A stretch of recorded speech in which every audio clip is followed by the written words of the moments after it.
Esclarecer, seremos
Vocês estão me ouvindo?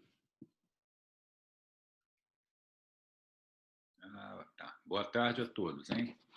É um prazer estar com vocês aqui, né? Para a disciplina de integração curricular no período 4. Eu sou responsável pela disciplina. Eu já dei aula na terça-feira passada para a turma B e hoje vou dar aula para a turma A. O conteúdo é o mesmo, né? O conteúdo é o mesmo. E esse conteúdo é um conteúdo importante, né? Porque ele vai ser cobrado ali na nossa primeira avaliação em breve, né? Na P1. Então, eu vou apresentar, na verdade, são duas aulas em sequência, e eu queria pedir a vocês que eu vou dar aula, e ao término da aula, nós vamos conversar, vocês esclarecem as dúvidas todas que vocês ficaram, e que eu possa esclarecer também. Está combinado assim?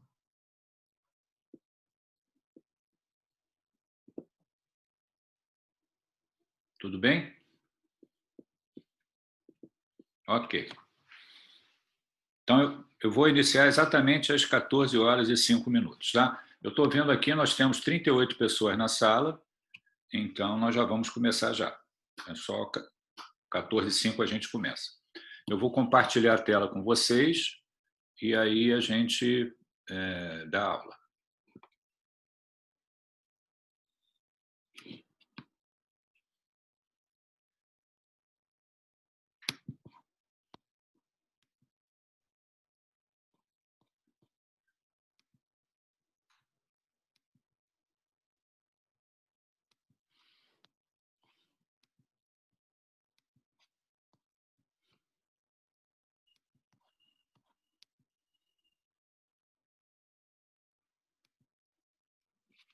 Vocês estão vendo o slide? Por favor, um de vocês responde.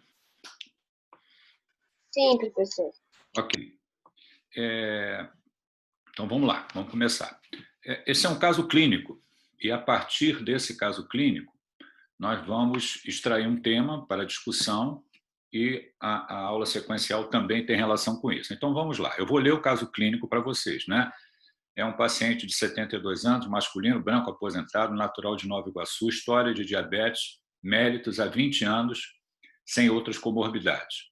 Queixa principal deu entrada no serviço de emergência do hospital com dor, eritema e edema e aumento de temperatura no pé direito, após trauma leve, com início há 10 dias. Relata sua esposa que é diabético de longa data, aproximadamente 20 anos, sem outra comorbidade. O paciente refere claudicação intermitente com piora progressiva há aproximadamente 1 ano. Fazia uso irregular de metformina na dose de 2.000 miligramas ao dia, sem outras medicações.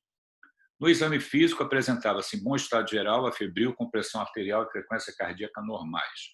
Seu pé direito apresentava-se com discreto edema, eritema e calor local, que se estendia até o terço distal da perna. No quinto pododáctilo, visualizava-se necrose seca e, em área adjacente, no dorso do pé, lesão ulcerada 6 por 4 centímetros, exposição de tendão, sem exposição óssea e com secreção purulenta. Então, essa aqui é a lesão do paciente, do pé do paciente. É uma lesão significativa, né, com área de necrose, com destruição de tecido, né, exposição, como ele falou, de tendão e sinais de infecção. Pulso pedioso e tibial posterior presente em ambos os pés.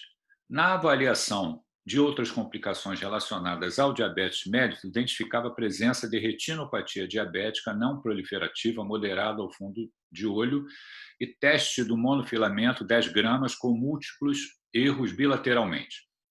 Exames laboratoriais evidenciavam 21.210 leucócitos por milímetro cúbico, sem formas jovens, proteína C reativa de 129 miligramas por decilitro, o valor de referência menor do que 5, velocidade de hemossedimentação VHS de 102 milímetros por hora, valor de referência menor que 30, iniciado o manejo para infecção de pé diabético com desbridamento cirúrgico, coleta de secreção para cultura e antibiótico terapia empírica com ampicilina sulbactam por 14 dias.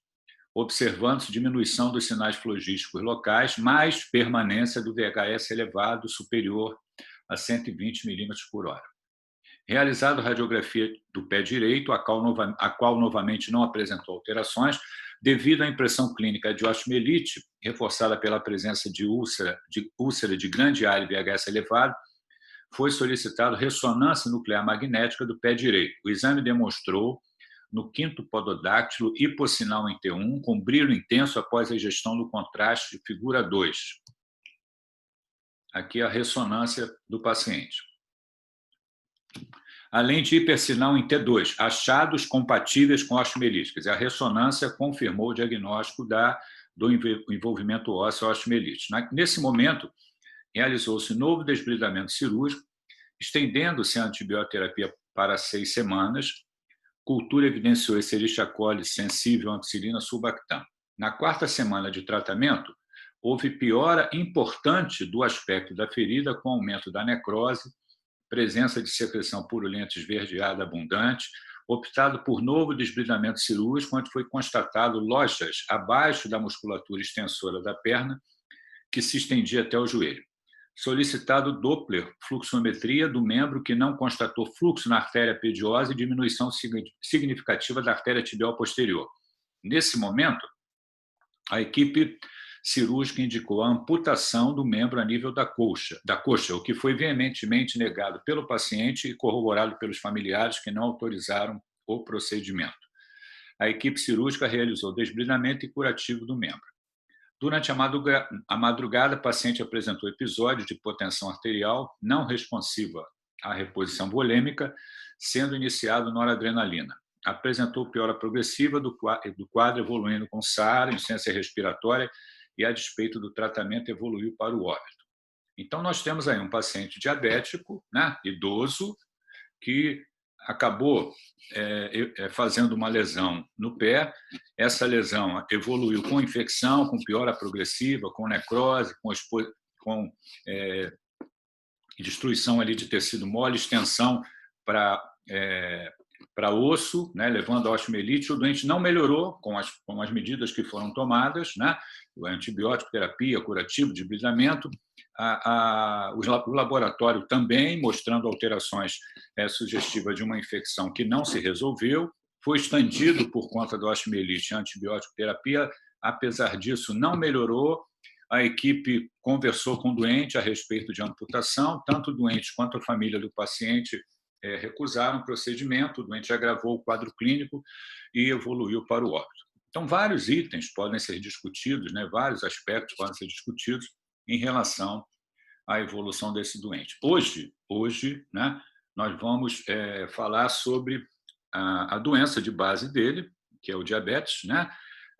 Falando a respeito da importância do diabetes e do manejo do diabetes, né? Do diabetes tipo 2, que é o mais comum, né? O diabetes tipo 2. Então, esse é que a gente vai falar. Então, está aqui, ó.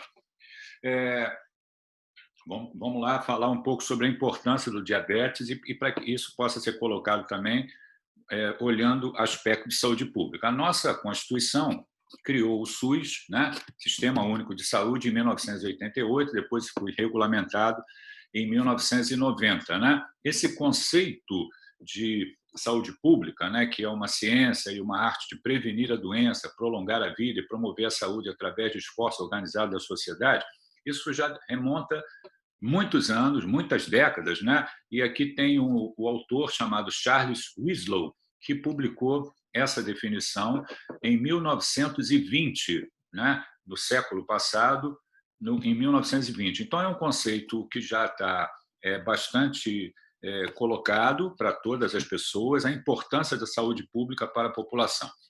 Aqui, apenas como curiosidade também, mostrando, esse é um estudo da Inglaterra, mostrando intervenções em relação à saúde pública, diminuindo o número de casos de tuberculose, mesmo antes de ter o tratamento efetivo da tuberculose, depois a vacinação, que foi ali na década de 40. Aqui o nosso sistema público de saúde, o SUS, ele coloca níveis, né, de atenção à saúde e conceito de prevenção. São 3 níveis. O primeiro nível é a promoção da saúde e modificar fatores de risco associados. É a prevenção primária. O grande exemplo aí da prevenção primária é a vacinação.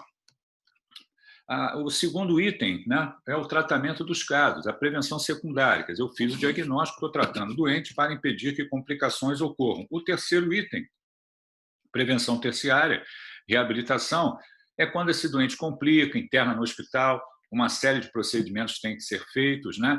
Muitas vezes esse paciente continua dependente de recursos, internação prolongada. Então, são níveis de atenção e o conceito de prevenção. Aqui uma publicação da Organização Mundial de Saúde, colocando 5 critérios que definem as condições ideais ou principais para identificar casos de uma determinada patologia na população. Então, o que a Organização Mundial de Saúde falou? Está aqui, ó.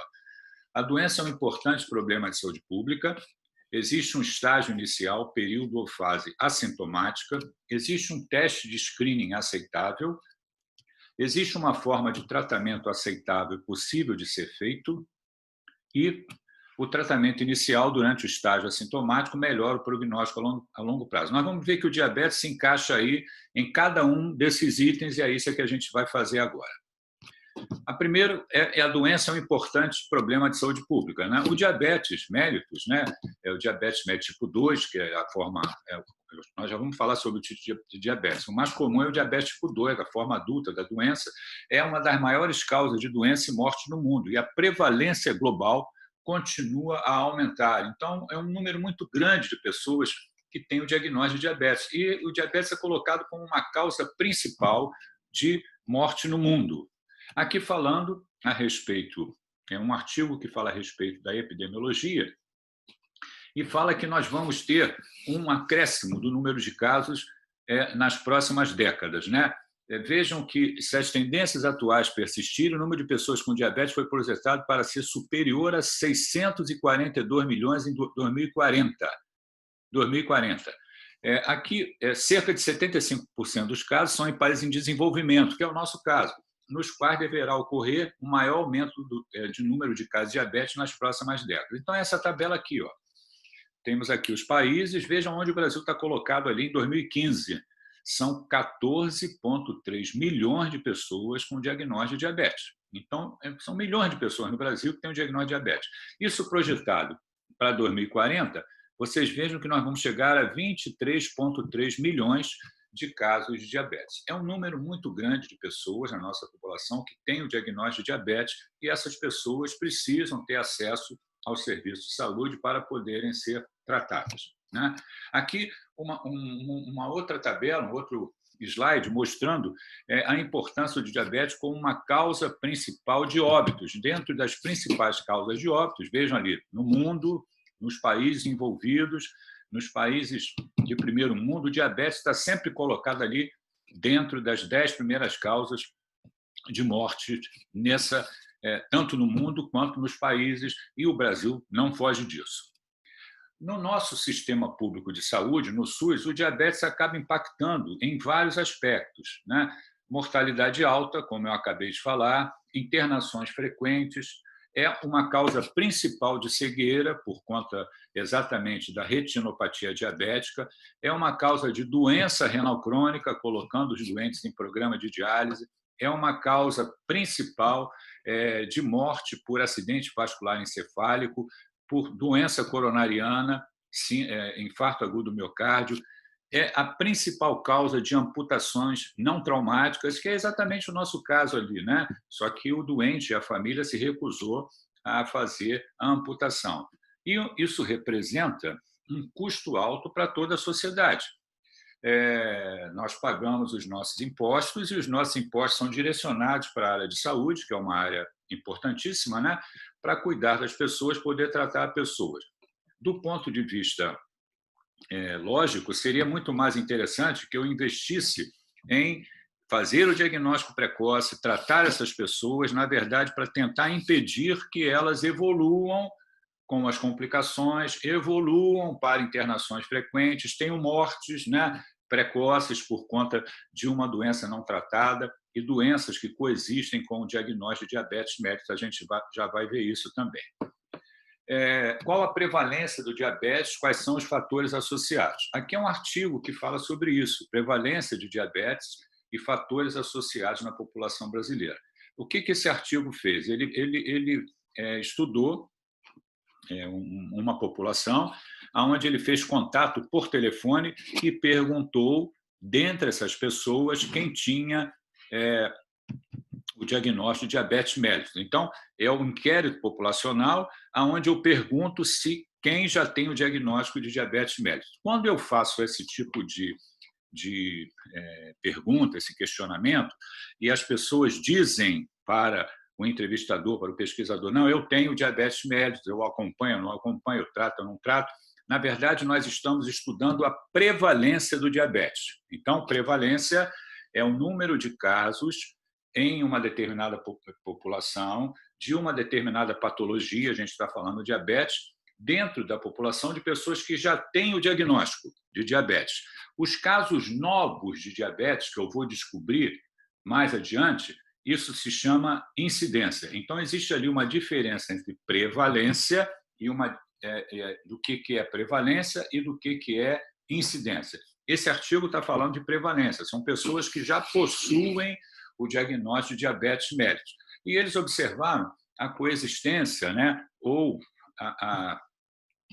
os casos de diabetes estarem relacionados a uma chance maior de obesidade, a uma chance maior de sedentarismo, os doentes que têm comorbidades, como hipertensão arterial e também dislipidemia, hipercolesterolemia. Então, diabetes está associado a fatores. Que fatores são esses, né?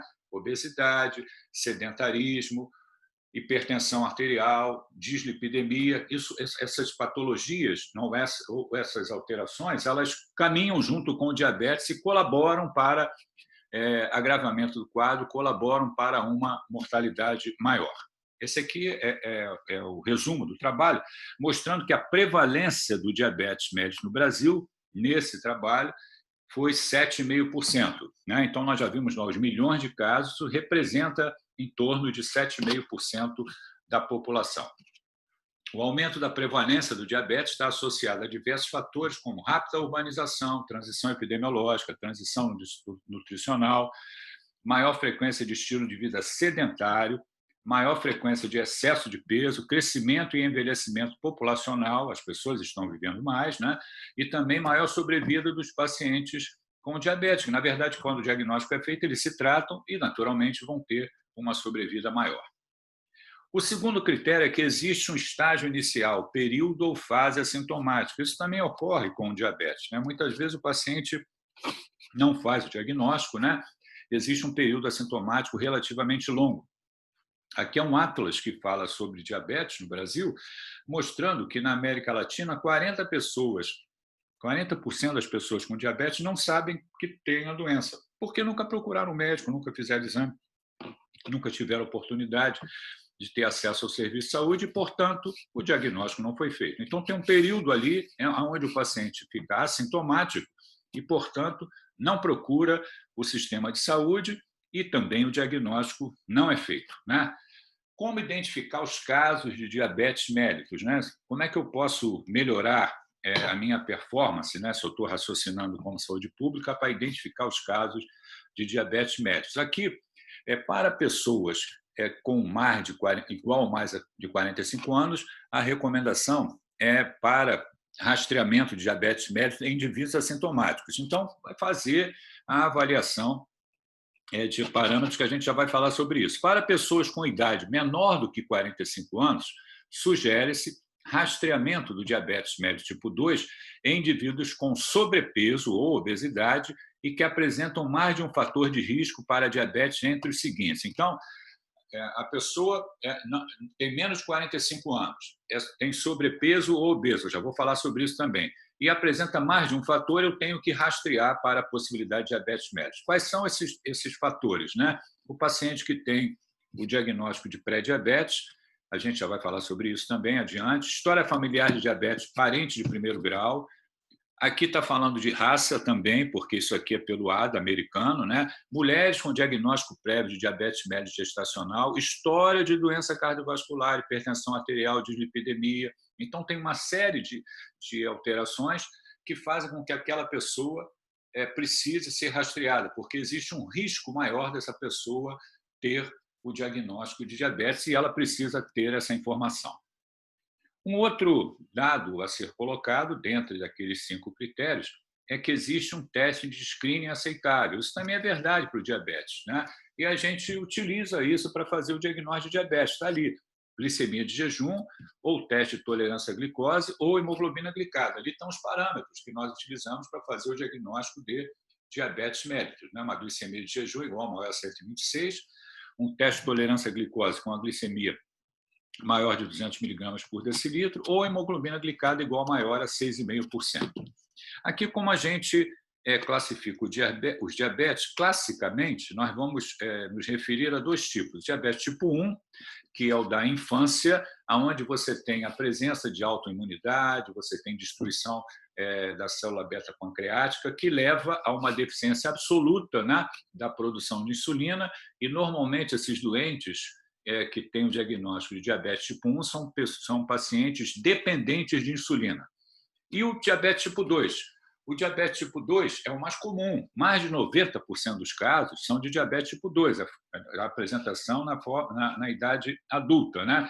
Existem 2 fatores que colaboram ali para a presença do diabetes tipo 2, ou para o diagnóstico de diabetes tipo 2. É um certo grau de resistência insulínica, né?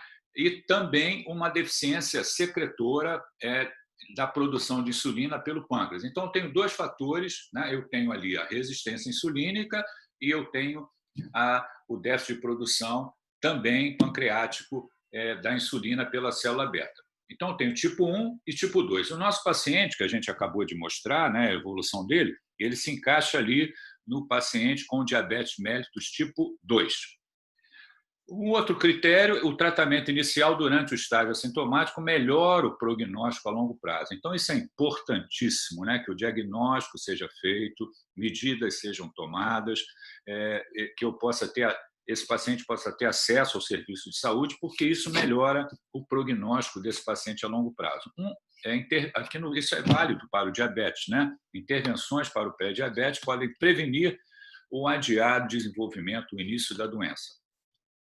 Então, vejam só esse trabalho interessante, que é citado, esse trabalho já tem quase 20 anos, né? Foi publicado em 2001, e ele é uma referência quando se fala a respeito de diabetes tipo 2, de intervenções que podem fazer com que a prevenção do aparecimento do diabetes tipo 2. Então, vejam lá o título do trabalho, Prevenção do diabetes mellitus tipo 2 por alterações no estilo de vida em pacientes com teste de tolerância à glicose alterada. Então, o que ele fez? O que ele selecionou? Qual foi o grupo que ele estudou, né? Então, já vou mostrar para vocês. Aqui, como a definição de sobrepeso, de obesidade, é feito pelo IMC. Então, as pessoas que têm um IMC superior a 25 são classificadas com sobrepeso, acima de 30 são classificadas como obesa. Isso foi falado no trabalho, eu já vou mostrar. Aqui, como ele fez o diagnóstico também de um teste de tolerância à glicose anormal, um pré-diabético. O que é o pré-diabético? É uma glicemia de jejum superior a 100, porém menor do que 126, um teste de tolerância à glicose, né? A glicemia está igual ou maior a 140, porém menor que 200, e uma hemoglobina glicada igual ou maior a 5,7, porém menor do que 6,5. Quando o paciente apresenta esses dados aqui, ele é classificado como pré-diabético, né? Então, o que esse autor fez nesse trabalho? Ele selecionou essas pessoas que tinham sobrepeso, que tinham um IMC, né, superior a 25 ou maior, que tinham entre 40 a 65 anos de idade e que tinham um teste de tolerância à glicose anormal. Veja só, entre 40 e 65 anos, que tinham sobrepeso, né, 25, IMC de 25 ou maior, e que tinham também o diagnóstico de pré-diabetes, que é o teste de tolerância à glicose anormal. E o que ele fez? Ele dividiu em 2 grupos. Num grupo, ele chamou de grupo intervenção. O que esse grupo intervenção fez? Ele estimulou a perda de peso, ele fez com que esses doentes diminuíssem a ingesta de dieta com gorduras saturadas, também fez com que essas pessoas tivessem atividade física, pelo menos 4 horas semanais de exercícios. Então, ele chamou isso de grupo intervenção. No grupo controle, vocês observam, que é o outro grupo estudado, né, que a aderência a esses itens foi completamente diferente do grupo intervenção. Enquanto houve perda de peso de mais de 5%, no grupo intervenção de 43%, no grupo controle apenas 13% das pessoas perderam peso ou tiveram redução de peso maior que 5%. O que aconteceu ao longo do tempo? Olha só, a incidência de diabetes no grupo intervenção foi muito menor ao longo dos anos. Quer dizer, o grupo, com essas intervenções, modificações de hábitos de vida, combate ao sedentarismo, perda de peso de pelo menos 5%, fez com que, ao longo do tempo, esses pacientes não desenvolvessem diabetes mellitus, diferente do grupo controle. E a conclusão do trabalho é que o diabetes tipo 2 pode ser prevenido por alterações no estilo de vida em pacientes de alto risco. Olha a importância disso, né? Fazer o diagnóstico precoce, fazer intervenção, identificar o paciente de risco, e isso tem impacto lá na prevenção do aparecimento do diabetes tipo 2. Existe uma forma de tratamento aceitável e possível de ser feito. Então, é exatamente isso que a gente vai falar agora. Como que a gente aborda esses doentes com diabetes tipo 2. Então, é o que a gente vai falar agora.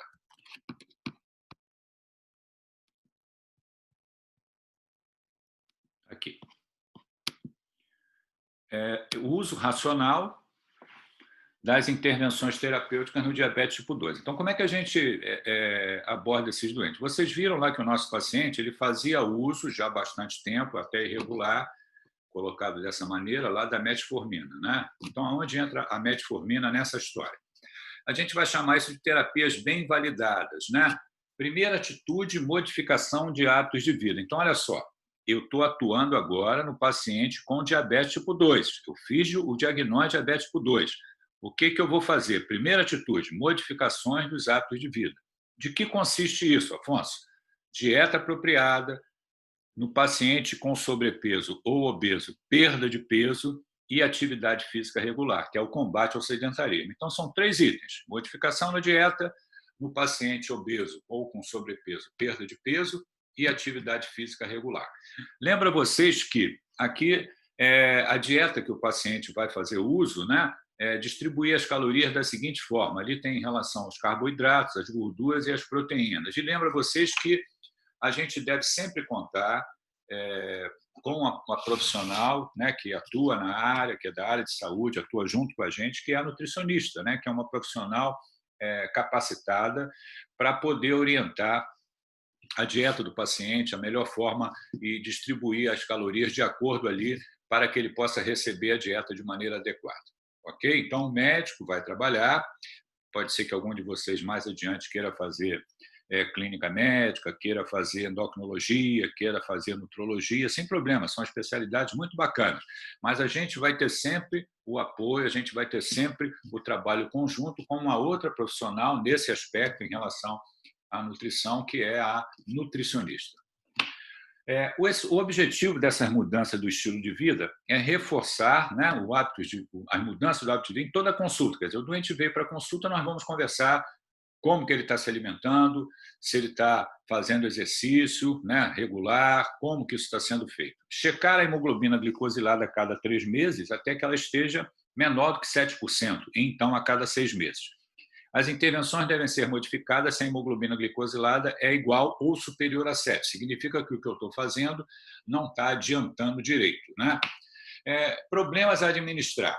Essas mudanças do estilo de vida ela tem uma série de vantagens, mas a expectativa na diminuição dos níveis da hemoglobina glicada ou glicosilada é entre 1 a 2 pontos apenas. A maioria dos pacientes, no intervalo de 1 ano, necessitam do uso de drogas. Então, isso é importante. Vejam bem, eu vou fazer sempre isso com todos os doentes no primeiro momento. Mas o que a literatura nos mostra? O que a prática nos mostra? Que ao longo de um intervalo de tempo de 1 ano, a maioria dos pacientes, apenas essas medidas não vão resolver. Então, nós vamos precisar lançar mão de drogas. E aí nós vamos para as terapias bem validadas, o que a gente chama de degrau 1, ou step 1. O que é o passo 1, o degrau 1? É a associação da metformina ao tratamento. Então, eu tenho lá as mudanças do hábito de vida que eu vou fazer sempre. Digamos que isso não foi suficiente para diminuir os níveis da hemoglobina glicada, eu vou associar a metformina, né? A metformina é uma droga já conhecida há décadas, né? Aqui eu gosto de mostrar algumas vezes da onde vêm essas informações das drogas que nós utilizamos. Quer dizer, tudo que eu prescrevo ali no meu ambulatório, tudo que eu prescrevo no hospital, quando eu faço um diagnóstico, quando eu trato o doente, né? Aquela droga que está disponível ali para eu prescrever, e vocês estão aprendendo isso durante o curso de medicina, tudo é fruto de muita pesquisa, tudo é fruto de muita publicação científica, tudo é fruto de muita experiência. São pesquisadores que se dedicam a realizar trabalhos, a publicar esses trabalhos e descobrir novas drogas para tratar determinadas doenças, e isso chega ali para a gente na prática clínica. Então, nós prescrevemos a metformina, mas a metformina ela existe há décadas, né? Esse é um trabalho publicado em 1962. Vejam que as biguanidas já existiam lá da década de 20, do século passado, né? Como é que funciona efeitos esperados e efeitos adversos da metformina? Ao estimular a ativação da MP proteína quinase, a metformina reduz a produção hepática de glicose e também aumenta a utilização de glicose mediada por insulina e tecido periférico. Então, tem essas duas ações importantes, né? Extensa experiência de uso, baixo custo.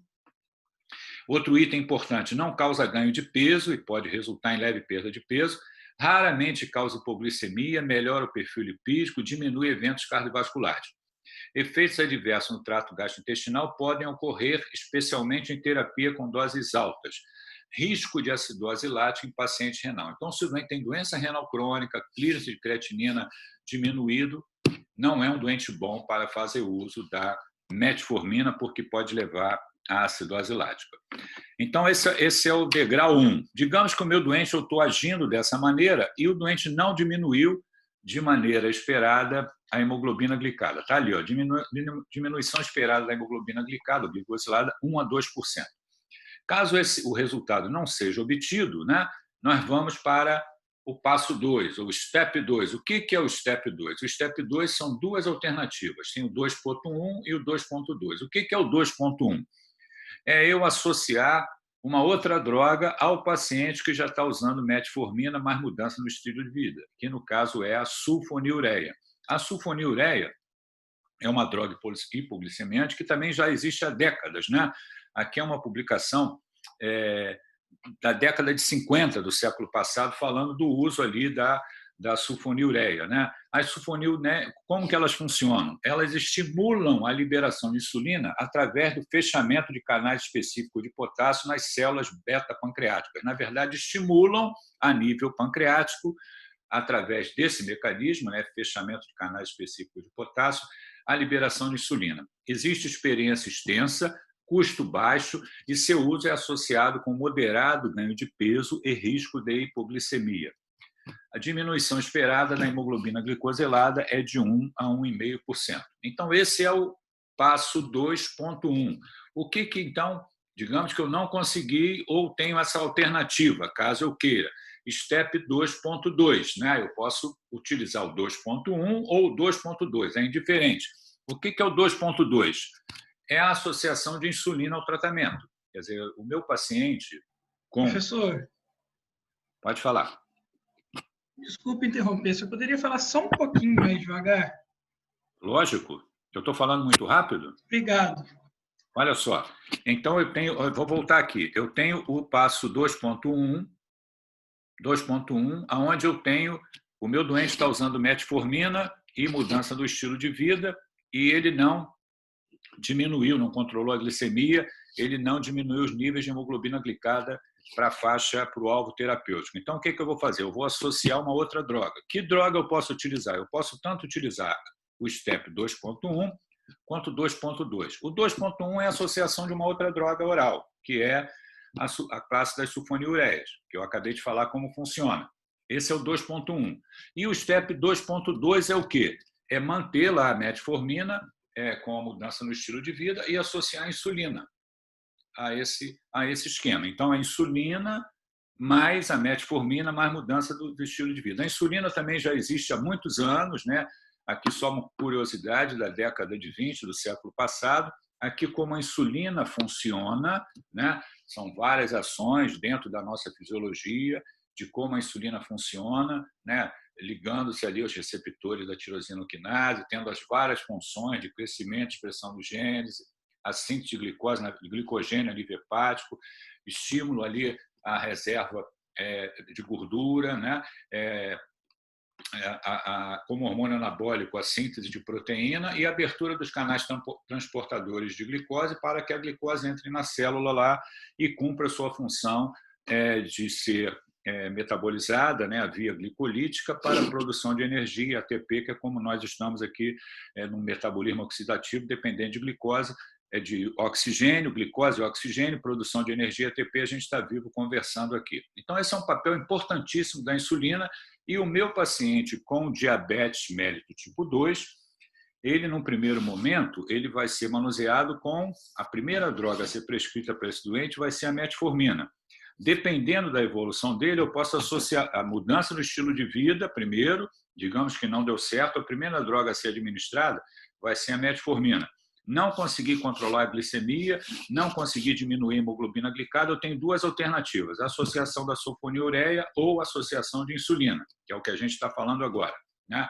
A insulina é um agente mais potente para reduzir a glicemia, por ativar receptores na membrana plasmática, ela estimula a captação de glicose pelos tecidos, diminui a produção hepática de glicose, ela diminui ali a glicogenólise, né? O seu uso leva a ganho de peso e pode causar hipoglicemia severa. Então, todo doente que usa insulina, a gente tem que ter cuidado com a hipoglicemia, né, que pode ocorrer. Uma série de formas de insulina variam de acordo com o seu tempo de ação. Ação curta ou ação longa, que é esse gráfico aqui. Então, nós temos disponíveis aí vários tipos de insulina. A insulina que nós utilizamos mais dentro do hospital é essa insulina de ação curta aqui, que é a insulina regular. É a que a gente utiliza mais dentro do hospital. Outra insulina que a gente utiliza bastante, mesmo a nível ambulatorial, é uma insulina de ação mais longa, que é a insulina NPH. Aqui nós temos outras classes de drogas que podem ser usadas para tratar o diabetes mellitus tipo 2. São várias classes de drogas, né, que estão disponíveis aí no mercado também, com mecanismos de ação distintos, né? E aqui uma informação importante. O alvo de uma hemoglobina glicosilada próxima do normal, entre 6 a 6,5, ser implementada com segurança, pode ser considerada para aqueles pacientes com diagnóstico recentes de diabetes mellitus tipo 2 e com a expectativa de vida longa. Então, isso quer dizer o seguinte, quando eu estou tratando meu doente com diabetes mellitus tipo 2, digamos que ele tenha 50 anos de idade, e esse doente fez o diagnóstico agora, há pouco tempo, né? E eu vou tratar esse paciente, e esse paciente tem uma expectativa de vida longa. Então, eu posso tratá-lo com um alvo ali da hemoglobina glicada próximo do normal. Isso tem uma certa segurança, implementado com segurança. Objetivos mais relaxados, entre aspas, para o nível da hemoglobina glicosilada pode ser preferível em pacientes idosos que já têm um tempo longo de diabetes mellitus tipo 2 e também apresentam doença cardiovascular associada. Então, vamos dar um outro exemplo.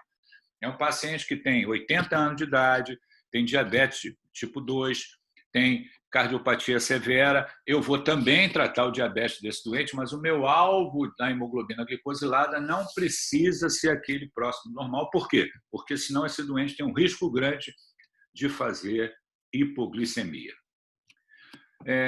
Voltando ao caso clínico, como é feito o controle da glicemia nesses pacientes internados? Então, essa é uma mensagem importante também. Quando a gente interna esses doentes para tratar, o nosso caso lá específico, né, que usou antibiótico, curativo, debridamento, normalmente dentro do hospital nós também vamos controlar a glicemia desse doente. E, normalmente, como que a gente faz?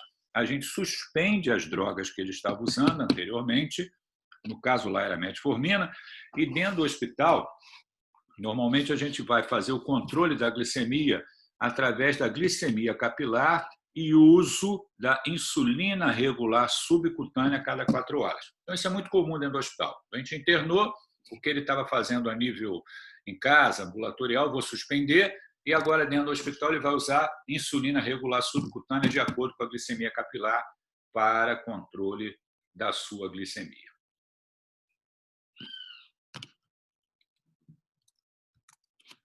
Bom, eu vou interromper um compartilhamento aqui para falar com vocês. Estou aqui. Eu estou vendo o chat aqui. Vocês podem fazer perguntas pelo chat ou abrir o microfone e perguntar também. Fiquem à vontade. Vamos lá.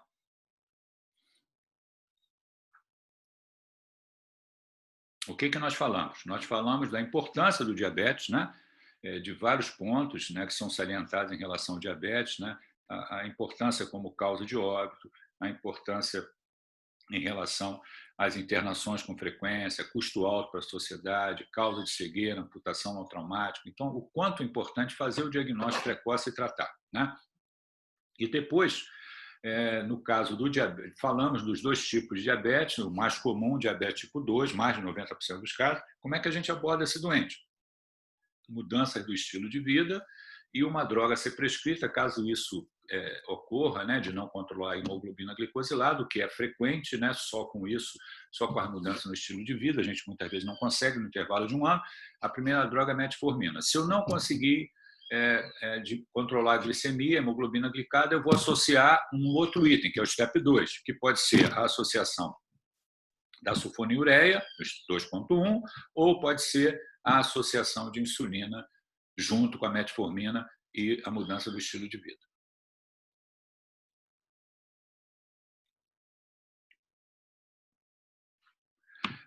O Murilo está perguntando se essas drogas são fornecidas pelo SUS. Sim, são fornecidas sim. Elas têm a forma genérica e o SUS fornece para os pacientes com diabetes, sim.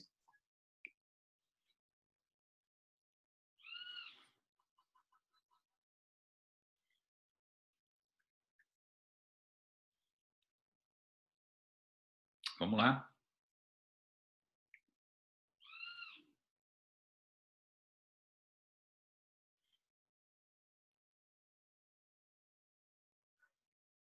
Perguntas?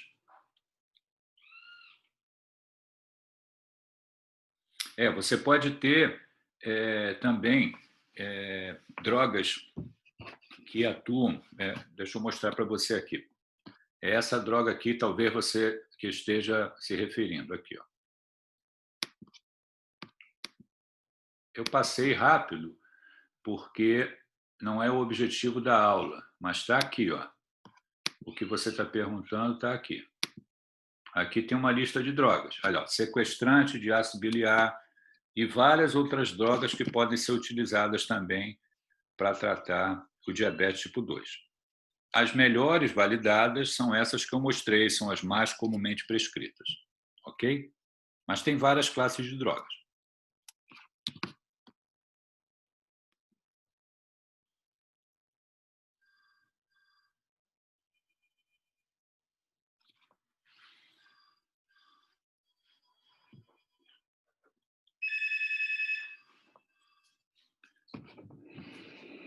Só um minutinho.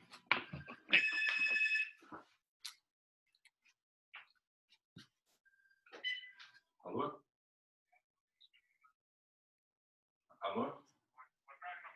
É o quê? Não, agora não. Mais tarde, tá?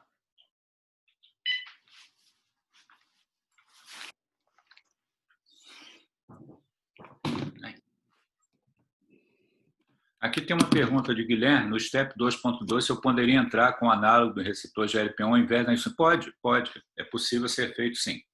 Nós não demos ênfase a esse ponto, mas pode-se usar, sim, para o diabetes tipo 2, ao invés da insulina.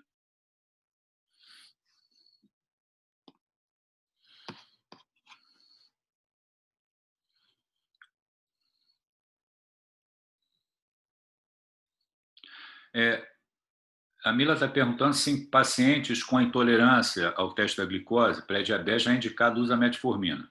Ou o primeiro passo é a mudança dos hábitos de vida antes de introduzir a medicação? Olha, o primeiro passo é a mudança do estilo de vida.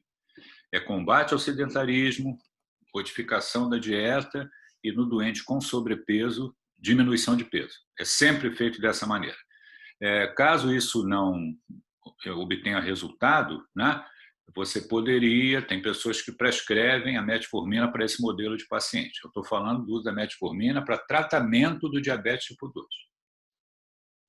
Mas a primeira atitude é sempre mudança no estilo de vida, de hábitos de vida. Senão não adianta, né?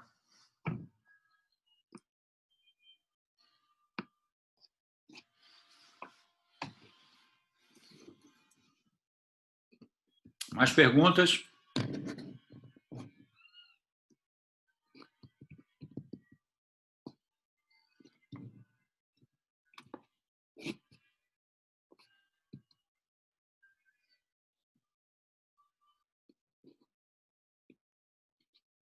O Murilo está perguntando em relação ao VHS, lá no caso clínico. Vamos lá. Nós temos parâmetros que nós utilizamos para avaliar a inflamação, né?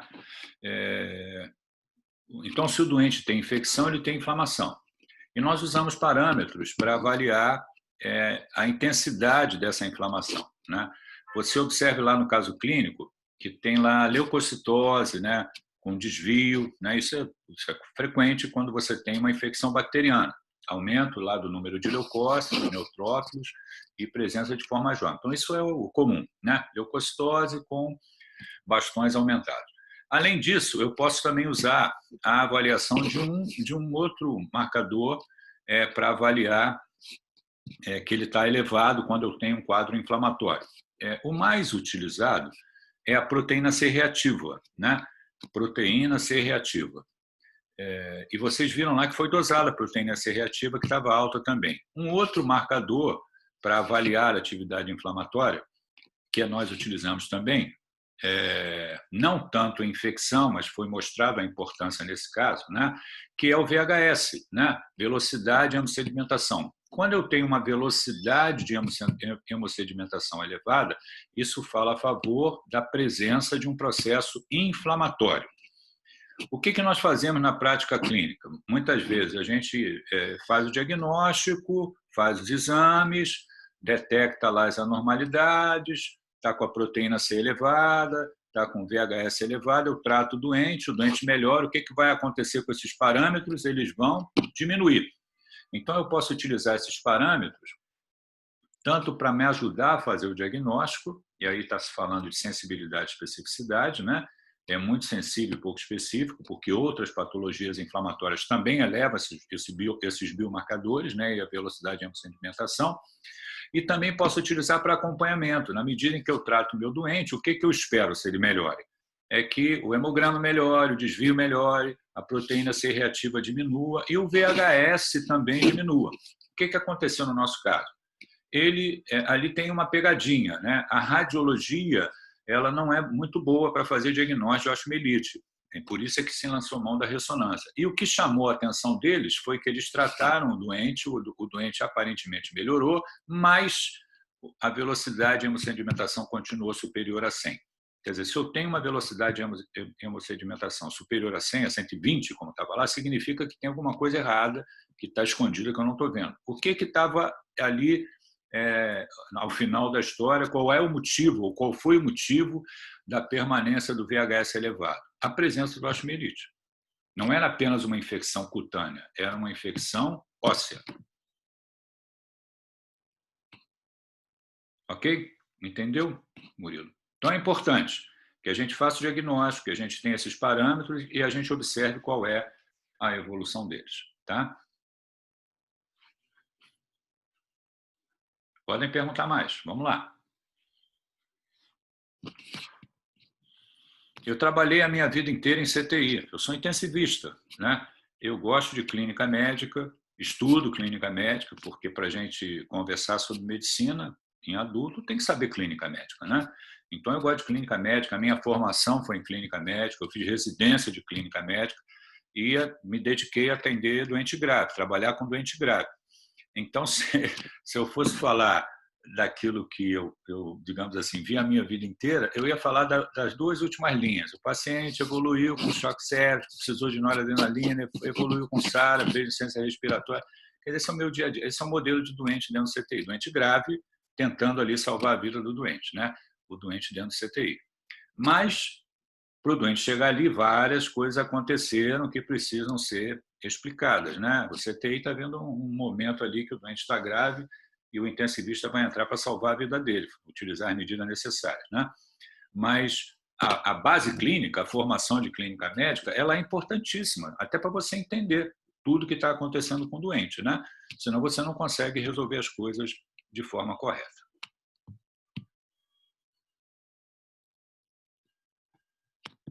Estou esperando perguntas. Essa aula de hoje é a aula base para a P1, né? A aula base para a P1. As coisas que foram faladas são as que serão cobradas, né?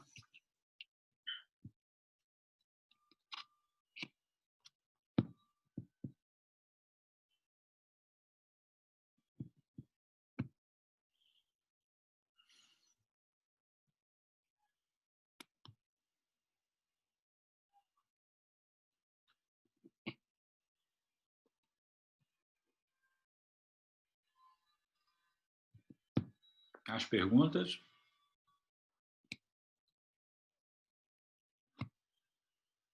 Não?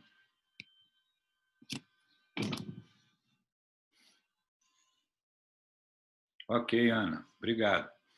Então, teve uma de vocês, que eu esqueci o nome, que elogiou o quadro que está atrás de mim. Isso aqui foi minha esposa que comprou.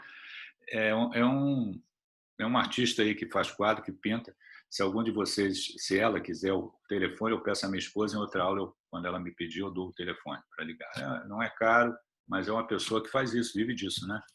Que no meio dessa pandemia aí acabou sofrendo consequências, né? De não poder expor, não poder vender. É a vida de todo mundo que fica alterada por causa dessa pandemia. Tá bom, Vanessa? Eu vou tentar ver o telefone com ela, que ela é que tem o telefone. E aí, na próxima aula, eu passo para você, tá? Se você quiser, faz contato. É uma pessoa ótima que faz o quadro e aí faz lá o preço dele e pronto. Eu vou pedir a vocês agora que vocês coloquem, como de praxe, né, no final da aula, que coloquem o nome presente e pode sair de sala, tá bom? Então, boa prova. Nós vamos nos ver novamente e estudem. Essa aula hoje eu vou gravar e vou botar no Aba, tá? Para que vocês também possam ter acesso a hora que vocês quiserem. Então, coloca o nome, bota presente e pode sair de sala, tá? Eu estou aqui só esperando vocês fazerem isso para poder terminar a aula e gravar. Obrigado pela aula, professor. Obrigado a vocês todos, tá? Pela atenção e pela participação, tá bom? Muito obrigado mesmo.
Daniel está presente? Estou presente, sim. Oi, Daniel. Dou sim, eu dou aula no 7º período, numa disciplina semelhante, de integração. Me colocaram nessa função exatamente por eu ser clínico, para eu poder conversar sobre as disciplinas do período, né? O objetivo é esse, é integrar a disciplina do período. Como eu sou clínico, teoricamente, né, eu teria essa possibilidade de fazer integração entre as disciplinas. Então, eu dou aula no 4º período com essa função e dou aula no 7º período com essa função também. Tá? É isso. Então, vocês vão me ver agora no 4º período e vão me ver no 7º período, se Deus quiser.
Obrigado, professor. Boa tarde. Boa tarde. Tá, pode sair.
Samuel, Giovanni, Rodrigo, Felipe, estão na sala?